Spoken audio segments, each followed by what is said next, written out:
Assalamualaikum warahmatullahi wabarakatuh.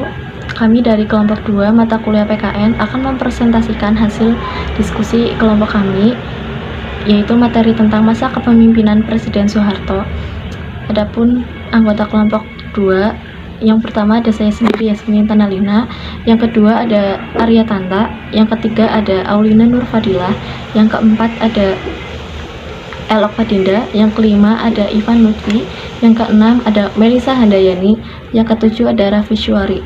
Materi pertama itu tentang biografi Presiden Soeharto yang akan disampaikan oleh Melisa Handayani. Bapak Soeharto atau yang biasa dikenal oleh masyarakat sebagai Presiden kedua Republik Indonesia, yang merupakan presiden yang paling lama menjabat sekitar 32 tahun. Soeharto lahir pada tanggal 8 Juni 1921 di Yogyakarta, lebih tepatnya di Desa Kemusuk. Soeharto merupakan anak dari ayah yang bernama Kartosudiro dan ibu yang bernama Ibu Sukirah. Ketika Soeharto belum berusia 40 tahun, ia tinggal bersama Mbah Kromo, yaitu seorang dukun bayi yang membantu proses kelahiran Soeharto. Ia tinggal bersama Mbah Kromo sekitar 4 tahun. Ketika kedua orang tua Soeharto berpisah, ibunya menikah lagi dengan seorang pria yang bernama Kartosudiro dan mempunyai 7 orang anak, sedangkan ayahnya menikah lagi dan mempunyai 4 orang anak. Ketika itu Soeharto yang sebelumnya tinggal bersama Mbah Kromo, kemudian ibunya mengambilnya untuk tinggal bersamanya dan ayah tirinya. Saat Soeharto berusia 8 tahun, ia sekolah di Sekolah Dasar Puluhan Godean. Namun dikarenakan ia pindah rumah bersama ibunya dan ayah tirinya, ia juga pindah sekolah di SD Kemusuk. Kemudian ia melanjutkan ke SMP Muhammadiyah Yogyakarta. Kemudian setelah lulus dari SMP, sebenarnya Soeharto ingin melanjutkan lagi ke jenjang SMA. Namun dikarenakan keadaan ekonomi dan keterbatasan biaya, sehingga ia mengurungkan niatnya untuk melanjutkan jenjang SMA. Saat Soeharto berusia 26 tahun, ia menikahi seorang wanita yang bernama Siti Hartinah yang berusia 24 tahun. Soeharto sudah mengenal Siti Hartinah sejak masa kecil, sehingga ia menikahi Siti Hartinah pada tanggal 26 Desember 1947. Pernikahan Soeharto dan Siti Hartinah mempunyai 6 orang anak, 3 anak laki-laki dan 3 anak perempuan. Istri Soeharto ini meninggal pada tanggal 28 April tahun 1997, diduga dikarenakan terkena penyakit jantung, sehingga ia dimakamkan di Karanganyar, Jawa Tengah. Karir militer. Sebelum memulai karir politiknya, Soeharto menjadi anggota dari lembaga ketentaraan, yaitu TNI, Tentara Nasional Indonesia. Soeharto diangkat menjadi anggota TNI pada tanggal 5 Oktober 1945. Pada tanggal 1 Maret 1949, nama Soeharto semakin dikenal oleh banyak orang karena ia berperan penting dalam serangan untuk menguasai kota Yogyakarta. Soeharto berhasil menjadi seorang tentara dengan pangkat Brigadir Jenderal dan memimpin Komando Mandala yang bertugas untuk membuat kembali Irian Barat. Komando Mandala dilaksanakan pada tahun 1961, dan dari Komando Mandala ini Soeharto mendapatkan pengalaman yang sangat berharga, yaitu ia bisa berkenalan dengan Mayor Ali, Mayor Topo, Kapten LB Mowerdani, dan Kolonel Laut Sudowo. Ketiga orang itu merupakan orang-orang yang memiliki peran penting dan strategis. Karir politik. Soeharto mulai menjabat sebagai Presiden Republik Indonesia sejak tahun 1966, tetapi baru dilantik oleh MPRS pada tahun 1968. Dengan kata lain, Soeharto berusaha menjadi Presiden Republik Indonesia yang kedua di tahun 1968. Pada awal menjadi Presiden Republik Indonesia, Soeharto belum mempunyai Wakil Presiden Republik Indonesia. Sejak tahun 1973 hingga 1998, barulah Soeharto mempunyai wakilnya. Wakil presiden pertama pada kepemimpinan Soeharto ialah Sultan Hamengkubuwono IX. Pada masa pemerintahan ini, Soeharto membentuk Kabinet Pembangunan I. Masa kinerja pada Kabinet Pembangunan I adalah tanggal 6 Juni 1968 sampai 28 Maret 1973. Selanjutnya, kepemimpinan Presiden Soeharto. Soeharto merupakan Presiden Indonesia terlama yang menjabat 32 tahun, dari 1967 hingga 1998. Masa kepemimpinannya disebut dengan Orde Baru. Awal mula terpilihnya Soeharto sebagai Presiden Indonesia adalah saat ia berhasil menumpas gerakan 30 September dan menyatakan Partai Komunis Indonesia dengan organisasi terlarang. Soeharto kemudian diberi mandat oleh Majelis Permusyawaratan Rakyat sementara MPRS sebagai presiden pada 12 Maret 1967, mengambil alih kepemimpinan dari Soekarno. Setelah periode pertama memimpin sebagai Presiden Indonesia, Soeharto kembali ditunjuk oleh MPR tahun 1973, 1978, 1983, 1988, 1993, dan 1998. Terpilihnya Soeharto sebagai Presiden Indonesia selama 7 periode tentu bukanlah tanpa suatu alasan. Berikut beberapa alasan Soeharto bisa berkuasa selama 32 tahun. Yang pertama, Soeharto merupakan pemimpin yang mampu menjaga ketertiban dan mengiring Indonesia ke tingkat yang membanggakan. Kedua, menjamin situasi yang stabil selama 32 tahun. Yang ketiga, terdapat sebuah pembangunan yang sangat masif di daerah Pulau Jawa karena dijadikan tempat suara. Yang keempat, seluruh pegawai negeri diwajibkan untuk melakukan pemilihan terhadap partai golongan karya. Kelima, seluruh organisasi yang dimana bersifat agama memiliki potensi untuk menyerang pemerintah akan dibatasi seperti Partai Persatuan Pembangunan. Terus yang keenam, melakukan pengoreksian terhadap cara pemerintah yang dilakukan pada masa sebelumnya. Dan yang terakhir, menciptakan musuh besar seperti Partai Komunis Indonesia. Selain itu, banyak juga orang menganggap bahwa sistem kepemerintahan Soeharto menjaga ekstremisme beragama. Ini saya akan menjelaskan tentang kepemimpinan Soeharto dan dampak positifnya. Yang pertama, saya akan menjelaskan kepemimpinan Soeharto. Soeharto mulai menjabat sebagai Presiden Republik Indonesia sejak tahun 1966, tetapi baru dilantik oleh MPRS pada tahun 1968. Dengan kata lain, Soeharto baru sah menjadi Presiden Republik Indonesia yang kedua di tahun 1968.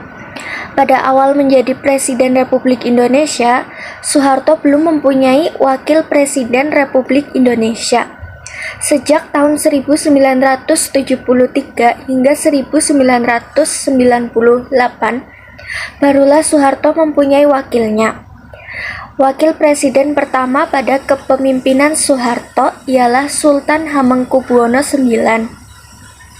Pada masa pemerintahan ini, Soeharto membentuk Kabinet Pembangunan 1. Masa kerja pada Kabinet Pembangunan 1 adalah tanggal 6 Juni 1968 sampai 28 Maret 1973. Aspek-aspek kepemimpinan Soeharto. 1. Status kepemimpinan dan kuasa. 2. Orientasi pada hubungan. 3. Orientasi pada tugas. 4. Cara mempengaruhi orang lain. 5. Kepribadian. Dan selanjutnya, dampak positifnya. Berikut ini merupakan dampak positif yang harus kamu ketahui saat politik masa Orde Baru. 1. Penyebaran pusat kesehatan masyarakat atau puskesmas di bangunan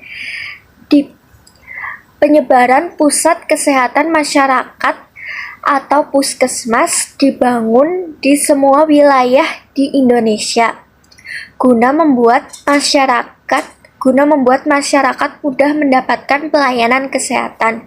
2. Dampak dari swasembada beras ini merupakan simbolis sejahteranya petani di desa. Hal ini otomatis menurunkan angka kemiskinan di Indonesia pada saat itu. 3. Pembangunan 5 tahun selama 32 tahun banyak menitik beratkan di sektor pertanian. Mengingat Indonesia merupakan negara agraris, hal ini sempat membuahkan hasil manis di mana Indonesia bisa swasembada beras. 4. Masa pemerintahan yang lama membuat pembangunan menjadi berkesinambungan. Program pemerintah bernama Pelita atau Pembangunan 5 tahun tersebut terus-menerus menyambungkan Pelita 1 ke Pelita 5 sampai akhirnya hasil manisnya dapat dirasakan oleh masyarakat. Berikut ini merupakan dampak negatif yang harus kamu ketahui saat politik masa Orde Baru, yaitu masa Pak Soeharto ya. Yang pertama, di bidang ekonomi sendiri sering berada di lingkungan para penguasa, akan bisa menikmati kemudahan dalam berbisnis hingga menggurita korupsi, kolusi, dan nepotisme yang sangat merajalela pada saat itu. Dampaknya, banyak orang yang menghalalkan berbagai cara untuk mencapai tujuannya. Nah, yang kedua, itu perwakilan rakyat sebagai lambang saja, karena pada dasarnya hanya untuk melanggengkan kekuatan saja saat itu. Dampaknya, rakyat Indonesia tidak dapat memilih presiden yang sesuai dengan hati nuraninya. Yang ketiga, pada masa Orde Baru, atmosfer politiknya tidak sehat karena hanya ada satu partai lambang kekuasaan, sedangkan yang duanya sebagai tambahan saja supaya Indonesia terlihat sebagai negara demokrasi. Hak ini akan berdampak dengan kegagalan pendidikan berpolitik pada masa itu. Yang keempat, pemerintah bersifat otoriter sehingga semua kegiatan yang dilakukan masyarakat harus diatasi oleh pemerintahan dengan tindakan dalam politik luar negeri. Akibatnya saat itu masyarakat tidak bisa leluasa dalam berkarya. Nah, selanjutnya itu adalah kasus kepemimpinan Soeharto. Itu pada tahun 2004 yang menunjukkan bahwa Presiden Soeharto merupakan presiden atau dengan sifat pemerintahannya, yaitu diktator terkorup yang ada pada abad ke-20. Korupsi sebanyak 15 hingga 25 miliar dolar terbukti terjadi di atas tangan Soeharto.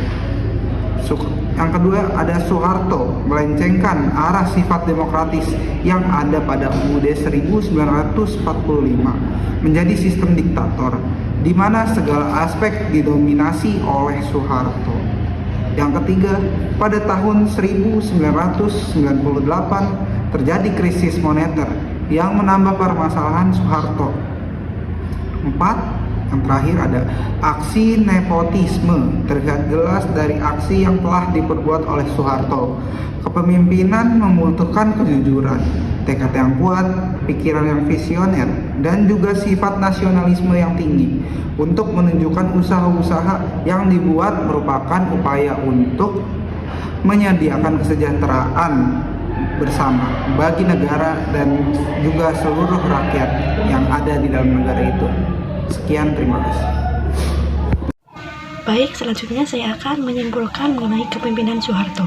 Soeharto merupakan presiden kedua Republik Indonesia.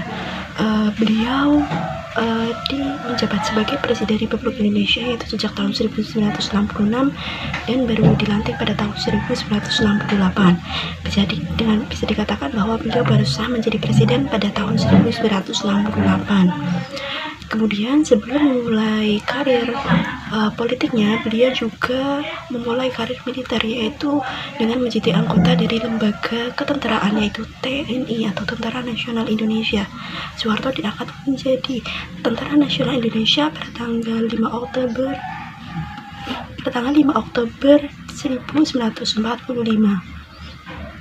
Kemudian pada masa pemerintahannya, beliau merupakan presiden terlama yang menjabat, yaitu selama 32 tahun dari tahun 1967 sampai tahun 1998. Kemudian masa kepemimpinannya yaitu adalah masa Orde Baru. Pada masa kepemimpinannya, Soeharto juga ada dampak positif dan negatif pada masa kepemimpinannya. Dampak positifnya itu ada penyebaran pusat kesehatan masyarakat atau puskesmas yang dibangun di semua wilayah di Indonesia. sehingga masyarakat memiliki pelayanan kesehatan yang memadai. Kemudian yang kedua yaitu dampak dari swasembada beras. Kemudian ada pembangunan 5 tahun selama 32 tahun, itu banyak menitik beratkan di sektor pertanian. Kemudian dampak negatifnya yaitu ada di bidang ekonomi, yaitu penguasa akan bisa menikmati kemudahan dalam berbisnis atau terjadinya korupsi, kolusi, dan adanya nepotisme. Kemudian ada juga kasus-kasus pada masa pemerintahan Soeharto, yaitu ada pada tahun 2004 Presiden Soeharto memiliki sifat kepemerintahan yaitu ditraktor korup, yang pada abad ke-20 korupsi sebanyak 15-25 miliar dolar terbukti di tangan Soeharto sendiri. Kemudian pada tahun 1998 yaitu terjadinya krisis moneter yang menambah permasalahan Soeharto.